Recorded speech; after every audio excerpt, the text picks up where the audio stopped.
আচ্ছা, একজন নিখুঁত একদম পারফেক্ট মানুষের মধ্যে কি কি গুণ থাকতে পারে? এই প্রশ্নটা কিন্তু আজকের নয়, হাজার হাজার বছরের পুরনো। আর মজার ব্যাপার হলো এর উত্তরটাও লুকিয়ে আছে এক প্রাচীন মহাকাব্যের পাতায়। চলুন আজ সেই উত্তরটাই খোঁজা যাক। একবার ভাবুন তো, যদি কাউকে বলা হয় আদর্শ বা নিখুঁত, তাহলে ঠিক কোন গুণগুলোর কথা মাথায় আসে? তার শক্তি, তার জ্ঞান, নাকি তার চরিত্র? কোন জিনিসটা একজন মানুষকে সত্যি মহান করে তোলে? আজ থেকে বহু যুগ আগে প্রাচীন ভারতে মহর্ষি বাল্মীকি নামে একজন মহাজ্ঞানী ঋষির মনেও ঠিক এই একই প্রশ্ন জেগেছিল। তিনি আসলে এমন একজনকে খুঁজছিলেন যিনি একাধারে গুণবান, বীর আর ধার্মিক হবেন। বলা যায় এক নিখুঁত আদর্শের প্রতিচ্ছবি। তো ঠিক কি কি ছিল মহর্ষি বাল্মীকির সেই লিস্টে? তিনি এমন একজনকে খুঁজছিলেন যিনি হবেন গুণবান, পরাক্রমী, ধর্মপ্রাণ। শুধু তাই নয়, কৃতজ্ঞ, সত্যবাদী আর নিজের প্রতিজ্ঞায় অটল। সাথে থাকতে হবে ভালো ব্যবহার আর আত্মসংযম। বলা যেতে পারে এটা ছিল তার নিখুঁত মানুষ খোঁজার একটা ঐশ্বরিক চেকলিস্ট। মহর্ষি বাল্মীকির এই কঠিন প্রশ্নের উত্তরটা কিন্তু একজনের কাছে ছিল। তিনি হলেন ত্রিকালজ্ঞ ঋষি নারদ। তিনি মুচকি হেসে বললেন, হ্যাঁ, এমন একজন মানুষ সত্যিই আছেন। তিনি আর কেউ নন, ইক্ষ্বাকু বংশের প্রদীপ, রাজা দশরথের পুত্র রাম। তো নারদ মুনি রামের যে বর্ণনা শুরু করলেন, তার প্রথম ভাগেই ছিল তার শারীরিক ও মানসিক গঠনের কথা। চলুন আমরাও সে বর্ণনা দিয়ে শুরু করি।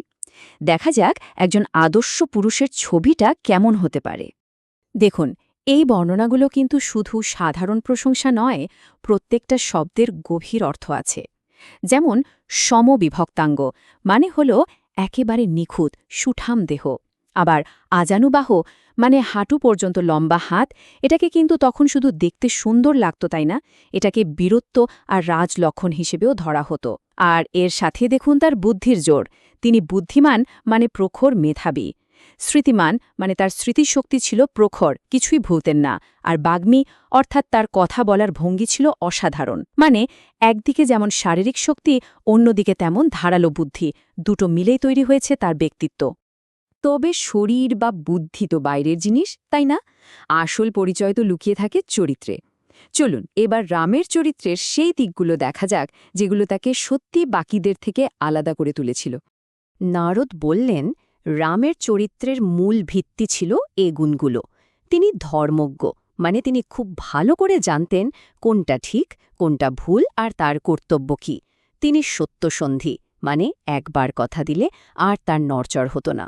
তিনি ছিলেন সর্বলোকপ্রিয়, সবাই তাকে ভালোবাসত। আবার অদিনাত্মা, এর হল যত বড় দুঃখই আসুক না কেন তার মন থাকত শান্ত, অবিচল। আর জিত ক্রোধ, এটা খুব ইন্টারেস্টিং। তার এই না যে তিনি রাগ করতেন না, বরং তার রাগ ছিল নিয়ন্ত্রিত। তিনি জানতেন কখন আর কোথায় সেই রাগ ন্যায়ের পক্ষে ব্যবহার করতে হবে। আর সবশেষে তিনি ছিলেন শুচি, ভেতর এবং বাইরে দুদিকেই পবিত্র। তার চরিত্রটা বোঝানোর জন্য নারদ একটা অসাধারণ উপমা ব্যবহার করেছিলেন। তিনি বললেন, রাম হলেন সাগরের মতো। আচ্ছা, সাগর যেমন সব নদীকে, ছোট হোক বা বড়, বিনা প্রশ্নে নিজের মধ্যে জায়গা দেয়, রামও ঠিক তেমনি গুণী মানুষদের জন্য সব সময় সহজলভ্য ছিলেন। তার কাছে সবার সমান কদর ছিল। রামের গুণগুলো এতটাই অসাধারণ ছিল যে নারদ তাকে আর সাধারণ মানুষের পর্যায়ে রাখতে পারলেন না। তিনি সরাসরি দেবতাদের সাথে তার তুলনা করতে শুরু করলেন। চলুন দেখি কোন কোন দেবতার সঙ্গে রামের তুলনা করা হয়েছিল। পরাক্রমে তিনি ছিলেন স্বয়ং বিষ্ণুর মতো শক্তিশালী। ধৈর্যে তিনি ছিলেন একেবারে পৃথিবীর মতো অটল, অবিচল। দান করার ক্ষেত্রে তিনি ছিলেন সম্পদের দেবতা কুবেরের মতো উদার। কিন্তু যখন তিনি রেগে যেতেন, তখন তিনি ছিলেন প্রলয়ের আগুনের মতো সর্বগ্রাসী। তবে মনে রাখতে হবে, তার এই রাগ ছিল শুধু অন্যায়ের বিরুদ্ধে, ন্যায়ের প্রতিষ্ঠার জন্য। আর চেহারায় তিনি ছিলেন পূর্ণিমার চাঁদের মতো স্নিগ্ধ আর প্রিয়দর্শন, যাকে দেখলেই মন ভালো হয়ে যায়। তো এত সব গুণের কথা তো শোনা গেল, কিন্তু প্রশ্ন হল, এগুলোর বাস্তব জীবনে কোনো প্রভাব ছিল কি? একদম ছিল। চলুন দেখি ঠিক কিভাবে এই গুণগুলোই তাকে অযোধ্যার সিংহাসনের একমাত্র যোগ্য দাবিদার করে তুলেছিল? ব্যাপারটা আসলে খুবই সহজ। দেখুন, তিনি ছিলেন সব গুণে গুণান্বিত, প্রজারা তাকে প্রাণ দিয়ে ভালোবাসত, আর তার নিজেরও একমাত্র চিন্তা ছিল প্রজাদের ভালো করা। তাই রাজা দশরথ যখন তাকে যুবরাজ হিসেবে বেছে নিলেন, সেটা কিন্তু অবাক হওয়ার মতো কোনো সিদ্ধান্ত ছিল না, বরং এটাই ছিল সবচেয়ে স্বাভাবিক আর সঠিক পদক্ষেপ। সবচেয়ে যোগ্য মানুষটার হাতেই তো রাজ্যের ভার দেওয়া উচিত, তাই না? এর থেকে একটা জিনিস কিন্তু খুব পরিষ্কার হয়ে যায়, এই গুণগুলো শুধু বইয়ে পড়ার মতো সুন্দর সুন্দর কথা ছিল না। এগুলোই ছিল একজন ভালো শাসকের আসল পরিচয়, তার আসল যোগ্যতা। বলা যায় তার চরিত্রই তাকে নেতা হওয়ার অধিকার দিয়েছিল।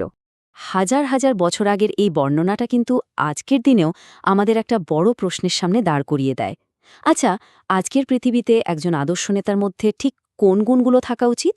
বাল্মীকির সেই চেকলিস্টটা কি আজও চলে, নাকি সময়ের সাথে সাথে নেতৃত্বের সংজ্ঞাটাও পুরোপুরি পাল্টে গেছে? এটা কিন্তু ভাবার মতো একটা বিষয়।